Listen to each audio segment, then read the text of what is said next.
What's up guys? Ayan po. Welcome back to my channel. Ayan po. So isa na namang vlog ang ating i-vlog for today regarding sa isang sikat na model na nagkaroon ng kaso na rape. So kilala niyo ba siya? Sige nga, comment kayo sa comment section kung sino itong model na ito. Okay nga, sige nga, hulaan nyo kung sino itong sikat na model ngayon na nag-big fabi siya, na nagkaroon siya ng kaso, which is nung isang araw lang nakulong na siya ngayon. So, sino itong model na ito? Kilala nyo ba siya? Pero syempre, bago natin umpisa ng ating vlog for today, like and subscribe muna tayo sa aking YouTube channel. At syempre, pa-VIP na rin po kayo. Tulong nyo na yan sa akin. So, ayun o. So, medyo, ayun o. Ito yung bahay namin. So, may bagong paggawa. Ayun o. So, medyo matagal pa ito. Syempre, mag-iipon pa tayo. Ayun o. So, ang ating vlog for today mga lads ay regarding kay Charan! Ayan, regarding kay Allen Molina. Ayan, sino ba si Allen Molina? Ayan po, si Allen Molina ay nag-big fabi ito at nagkaroon to ng sex scandal kay Big Fabi. At noong mga panahon na nagkaroon to ng sex scandal, so nag-turn siya, 'di ba si Allen Molina isa itong sikat na ramp model.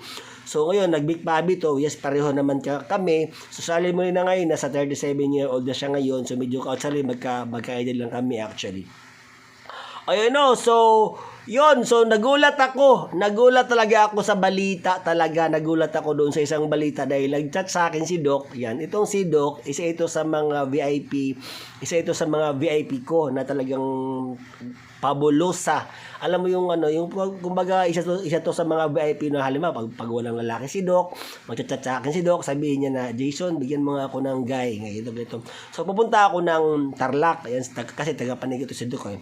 Ayun no, so yun. So isa ito si Allen Molina, ang aking enireto kay Doc, ayan. So yun, so way back, ayun no, so isa okay na to, mabait naman itong si Doc.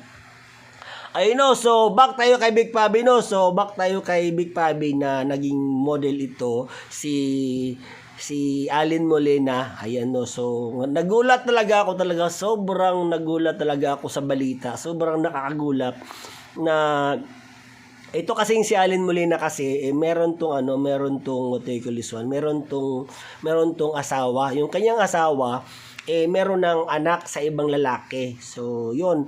So, nung 9-year-old pa lang yung bata, nung may di ba yung girlfriend asawa ni Allen Molina, di ba meron tong asawa, may asawa siya. Yung kanyang asawa meron na siyang anak sa ibang lalaki. Ayun no, so yun pala yung niya. So yun, so nung 9-year-old pa daw yung bata, talagang chinochok-chak ni ano ba naman, ang dami-daming mga babae, ang dami daming babae sa Pilipinas. Bakit 9-year-old pa yung pinatuanuhan mo, tinira mo? Pwede naman kayo, o di ba?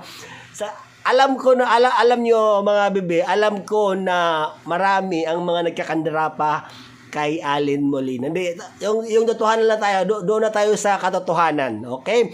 So doon na tayo sa diretsahang tanong. Alam naman natin na si Allen Molina talagang marami ang nagkakandara pa sa kanya. Alam naman natin yan. O kahit sino naman sigurong bakla, lalo na gwapo, macho, makinis. O di ba? Sino ba naman yung baklang sino ba naman yung baklang talagang hindi magkakandara pa kay Allen Molina? Ayun no. So, yun. So, nagulat din ako dahil yun na nga, nung isang kasi last week actually na nag-live si Allen, na iyak siya ng iyak dahil nawawala daw yung kanyang anak. Hindi daw nila na missing person daw yung kanyang anak, hindi daw niya makita.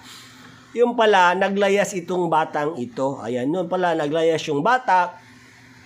At yun na nga, so wala nakakaalam kung ano talaga ang buong pangyayari. So yun, yung bata nagsumbong sa kanyang nanay, nagsumbong sa kanyang nagsumbong sa kanyang totoong magulang, yung asawa ni Allen, at sinabi yung buong katotohanan na talagang hindi na niya kaya, na alam mo yun.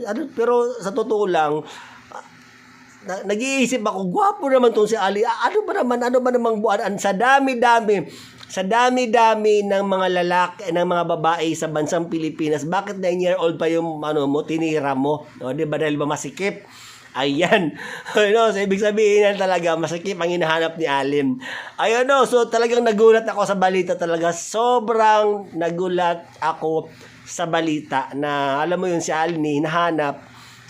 Chinata ko ni Doc na si Alin nga, hinahanap nga ng mga pulis. So, palipat-lipat si Alin, umalis si Alin sa Tarlac, umalis siya, pumunta sa Manila at palipat-lipat siya ng tirahan dito sa nagkokondo siya, alam ganun, para hindi siya mahuli.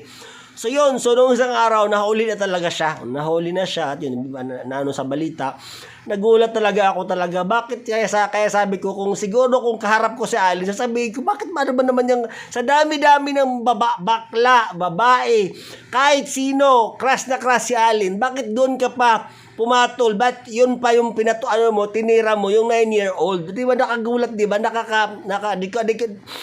Alam mo, sa totoo lang, wala din akong karapatan na pagsabihan siya. Siyempre, lahat naman tayo, meron tayong dark side. Lahat naman, meron tayong kalandian. Okay? Lahat naman tayo may kanya-kanyang trip sa buhay. O, di ba? So, nagulat lang din ako, 9-year-old. Kaya nga, isa yan sa mga kinatatakutan ko na yung mga, di ba, yung makikipag-collab sa akin, di ba?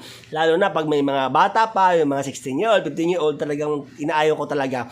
Kasi, dati, nung nagkaroon ako ng collab, di ba, ito yung, ayan, itong batang yan, ipakita ko sa inyo, no, yun, i-reveal ko na rin, no, yung batang yan, yung magkausap kami, tapos sabi niya, i-booking ko daw siya. Sabi ko, pogi ka ba?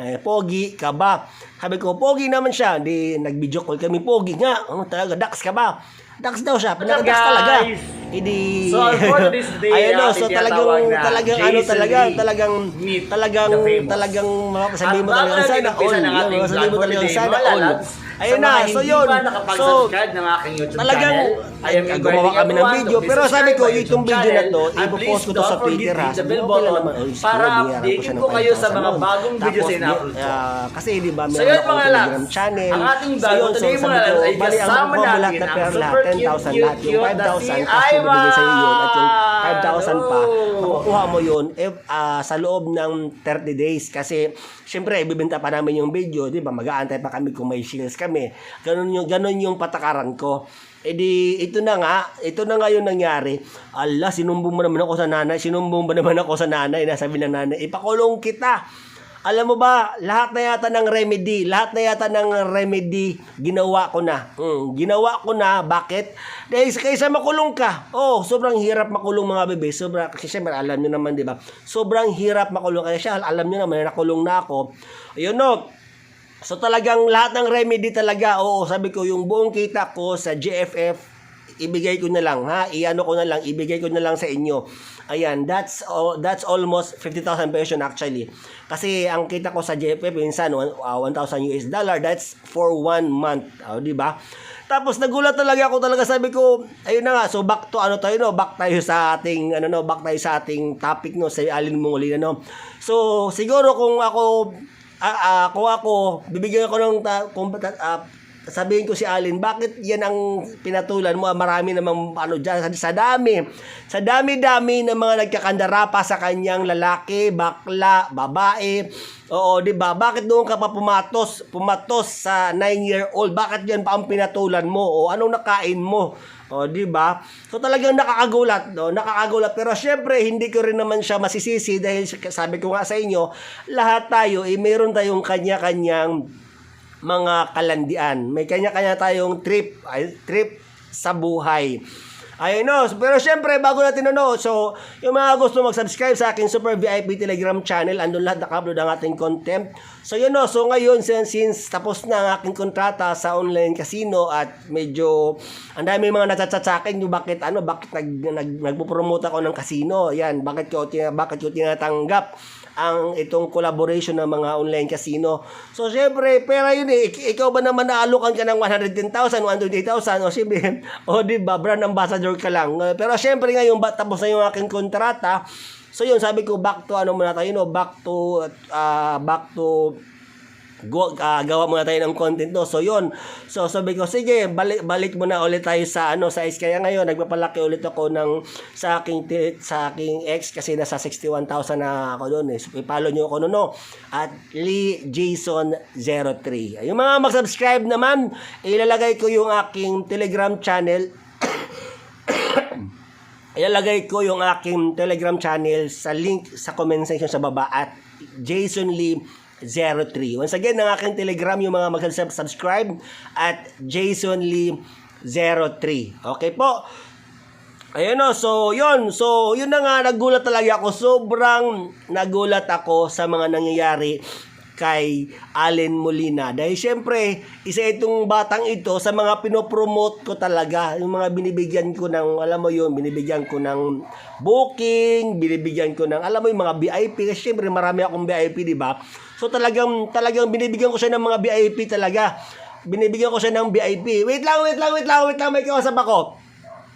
Ayun na, binibigyan ko siya ng mga VIP. Ayun, so nagulat talaga ako talaga. Hindi ko na pabahabain itong aking vlog mga lalan. So sinabi ko lang sa inyo, yan, ini-inform ko lang kayo na si Allen Molina ay nakakulong ngayon sa